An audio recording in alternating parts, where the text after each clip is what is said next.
Well, look, I could talk to you for hours, as I said. However, I have 10 questions. I have 10 questions that I will be asking everyone I interview. And so let's just go through them. Okay. First thing that comes in, the first thing that comes to mind. Okay. No filter. No filter. I can edit out later. The worst kind of quiz. Go on. All right. All right. So question number 1, your best experience at the bar.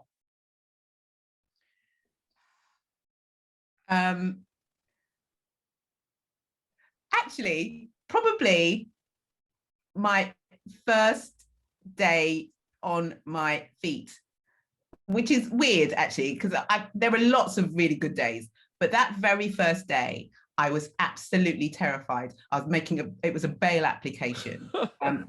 It was in Romford, and then my client didn't even turn up.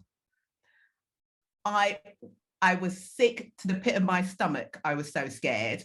You know, and this is it. This is to magistrates. And I made this bail application with no client. I mean, my client has effectively skipped bail. He's not even there. And they extended her bail. And I was so excited.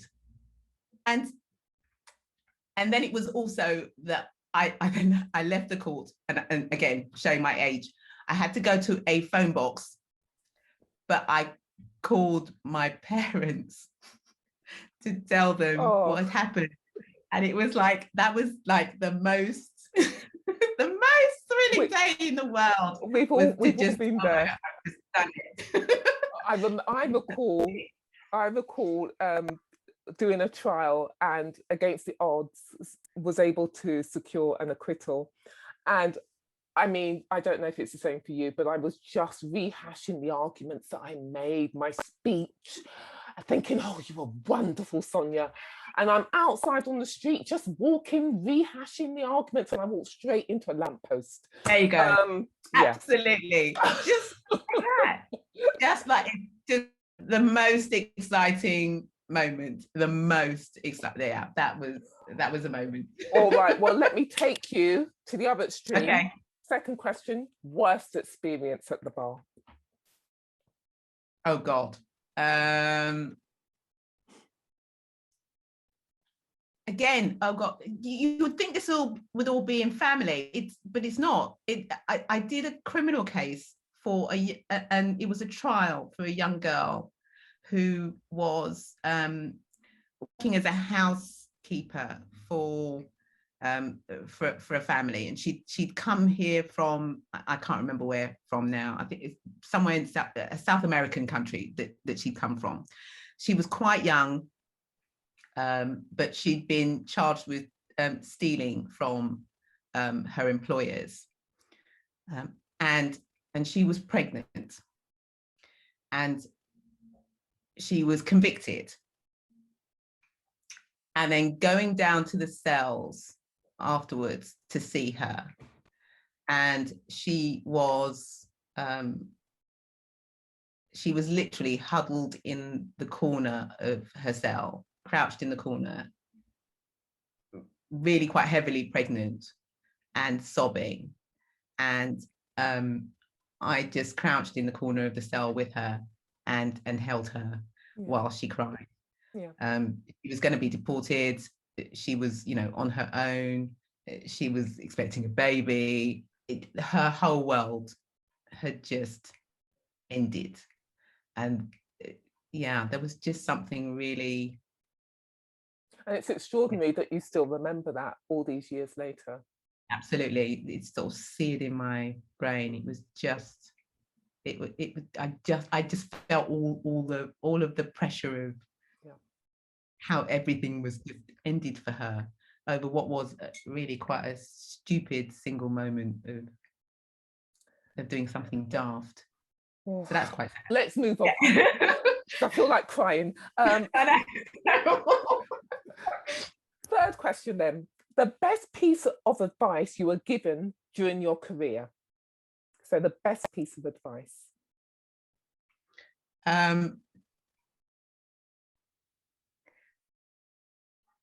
Never be afraid of saying what you need to. It doesn't matter what it is. If it's what your client, if it's what your client needs to have said, that is your whole job.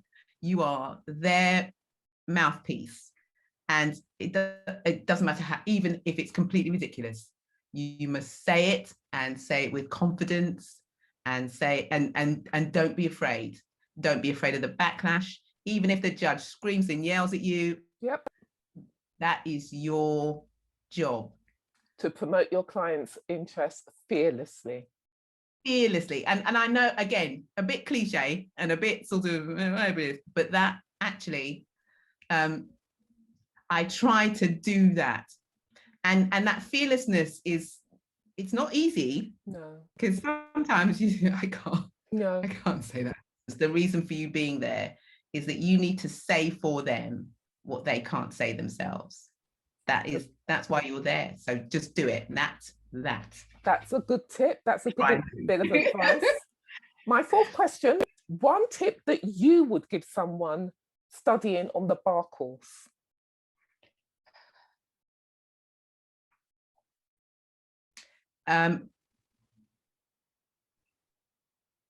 Know your worth. The biggest obstruction to you getting on and being successful at the bar is probably yourself. Trust yourself. Know that you can. Know that you have that ability, because you really do.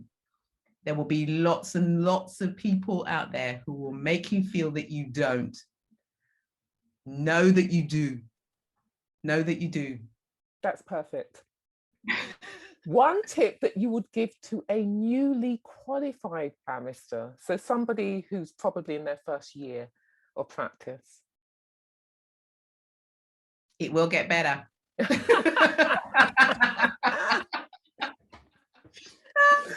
It will get better. Oh, it will be hard. Fabulous. You have to work hard. It will be long nights. It will be stress. It will be times when you think, oh my God. Why did work? I could have, I could be living my best life. I used to work in, I was a Saturday girl when I was sort of 16 in Marks and Spencer's. And I loved working in Marks and Spencer's.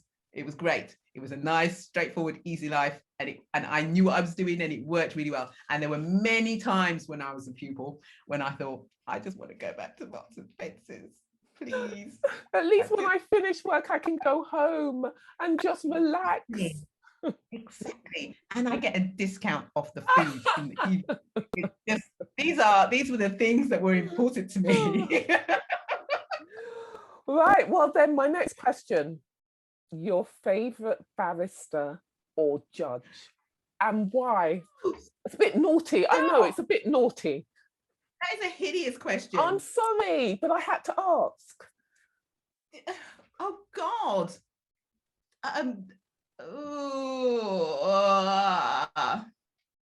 Dead or alive? Oh, good grief. All right, so I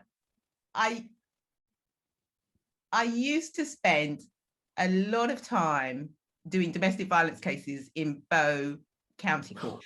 There was a judge there called Simon Goldstein, and I cut my teeth doing cases in front of him, and he was supportive in that weird, unexpected way where I just thought, yeah, he's just another one of those judges. But I knew that every time I was in his courtroom, he would be listening to me, and he appreciated my advocacy. There was a sort of, it was kind of weird. We had a mutual appreciation society going on. I just knew that I could go in and do my job with him in a way that I didn't get to do in lots of other courts. There would be, it's very, there was a Wild Westness about courts in the early days. And like I said, they were never expecting to see me. You know, and quite often you'd have to, I remember having to shout quite loud at magistrates who were busy amongst themselves when they were supposed to be hearing my application. Yeah, I remember. It was like that. But Simon Goldstein wasn't like that. He wasn't like that. And frankly, you would not have thought that he would be that person from looking at him, but he was. And maybe it was something to do with Bow County Court as well, and where it was, and the demographic of the people who came there. But yes, I liked him. He's not the only great judge, but he was important. I think he was instrumental in me feeling I could do this job. Do you know if he's still alive? I know that he's not alive anymore, which is really sad. I know, yeah. It's starting to make me feel old, actually, judges who. Let's move on. Let's move on swiftly. We won't talk about age. Yeah, we'll move on. One law, very briefly, okay? So one law you would change, and why? These are hard questions. Yeah. Do you know, I think I would change some aspects of the Children Act. Although I'm saying that, I remember when the Children Act came in, again, showing my age again, and it was revolutionary. So 1989, and it changed everything in family law and childcare law in particular. And it made things possible in ways that they never had before. So it was revolutionary. But I think it needs to keep changing and creating more revolution. And we have done a lot, and we've moved on so much in the law, in family law in particular. But I do think we need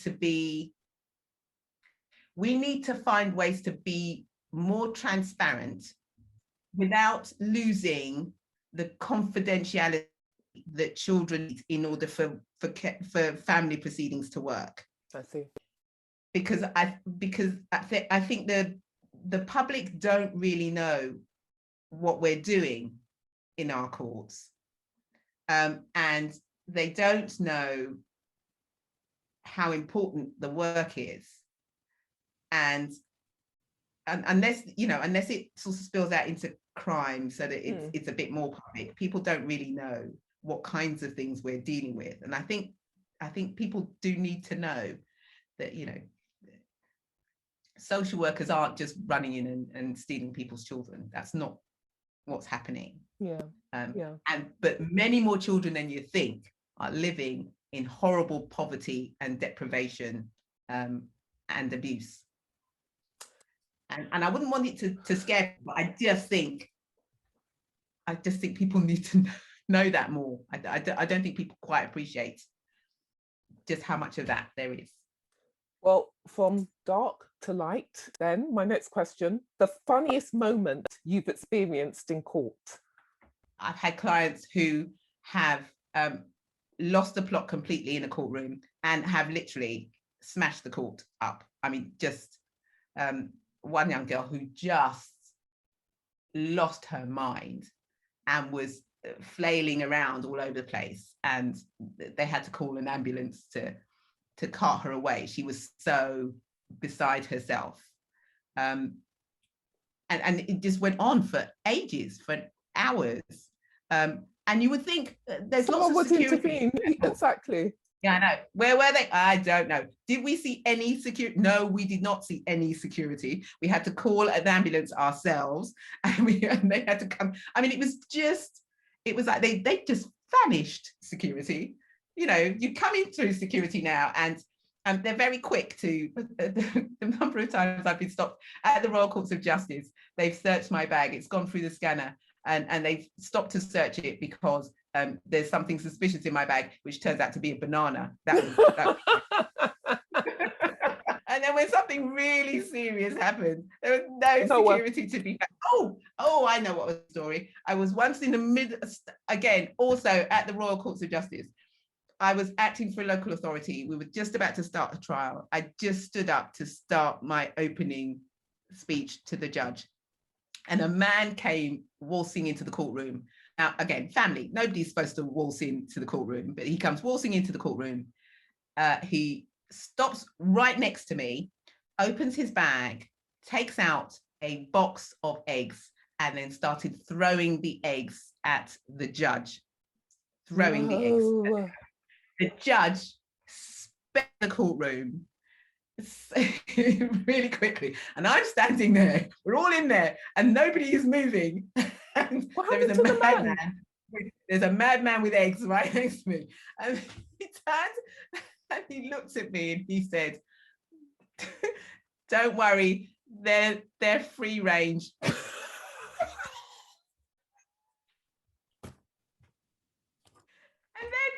then he just waltzed out of the courtroom. He just walked. He just wandered off. And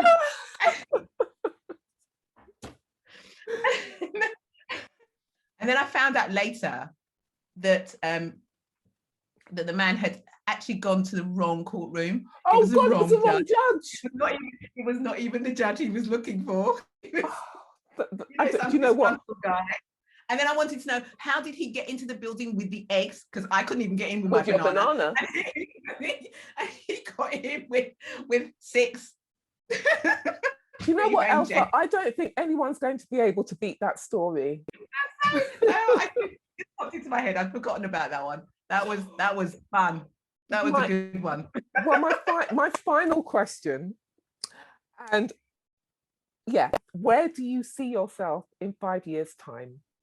Oh God, I should be retiring. That's what I should be doing. I'll be 35 years. Retiring in Dominica or here? Yeah. I'd like it to be somewhere sunny and exotic, although there probably won't be as sunny and exotic. Actually, the truth is I'm going to be carrying on. I think you will be. I think you will be. I love this job. Bizarrely, for all of it, I love what I do. I love it every day. I suppose it's the only reason I keep carrying on, but I do love it and I wouldn't want to stop. And it shows. It shows. I know how committed and hardworking you are. And I just want to say thank you so much for being my first guest and being so entertaining and enthusiastic. Thank you so much. Thank you, Sonia. It's been a joy. It really has.